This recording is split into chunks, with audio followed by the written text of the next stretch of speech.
Section 2. You'll hear an HR representative of Earn and Learn giving some information about her company. First, you have some time to look at questions 11 to 16.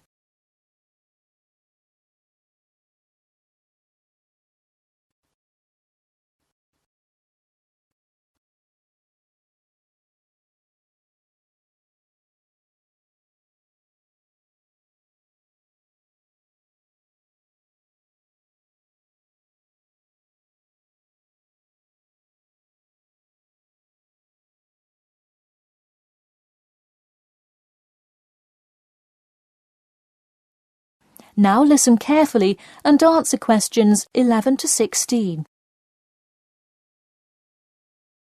Welcome to all of you.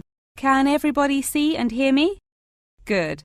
I'm Sarah Connor, an HR representative of Earn and Learn.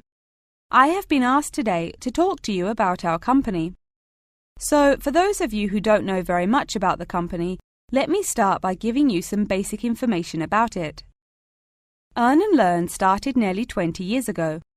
It is not a charity but a for-profit company that enables promising entrepreneurs to make money while traveling. During the past 10 years, it has grown rapidly and has gained great influence in most countries of the world. We have a partnership with the school and take a large number of recent graduates from the business school. So, if you are a recent graduate, I'd say you can consider applying to our company. Before your application, you might be curious about what sort of places you could go to.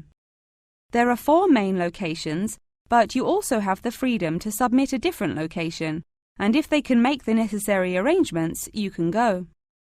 The first country Earn and Learn established locations was the US, where you may choose from multiple locations, as long as you can commit to their more rigid schedule of August to December. Also, you could do the Australia internship. That one is really cool. You work at a wildlife shelter and learn about the business practices of non-profit organizations. You do have to be willing to commit 8 months for that one, though. Perhaps that's a long time to be so far away, but I would say it is really an amazing opportunity. I don't know whether some of you are in decent physical shape.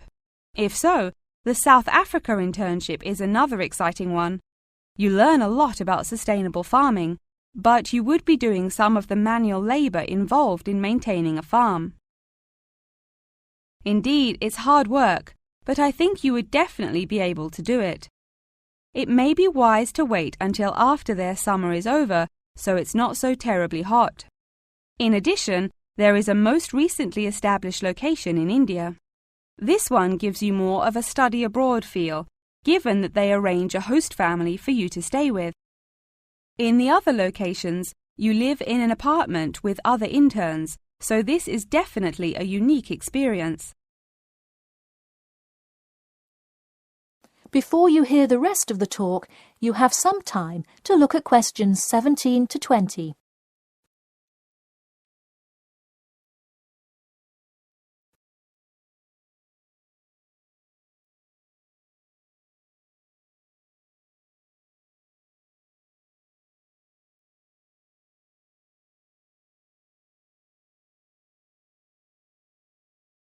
Now listen and answer questions 17 to 20. Regardless of where you go, at the end of the program you get a global traveling certificate, as long as you can explain your experience. You can provide a written log of what you did.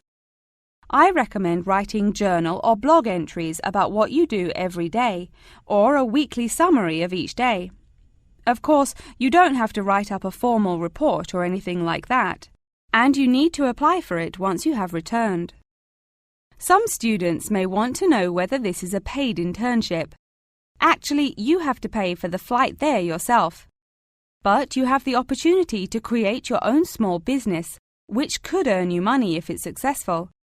So basically, you pay for it all up front, but when you're there, you can find ways to make money. That is to say, you pay for 2/3 of the cost up front as a deposit, and then give the final installment 1 month prior to your return. Finally, I have to remind you that you need a health check before you go to make sure you're not going to spread any communicable diseases. In addition, before you go, you don't have to attend any meetings or workshops. You'll meet everyone you'll be working with once you get there. Okay, well, that's all I've time for today. Thanks for listening, and I'm happy to take any questions if you have them.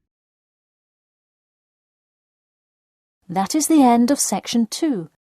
You now have half a minute to check your answers.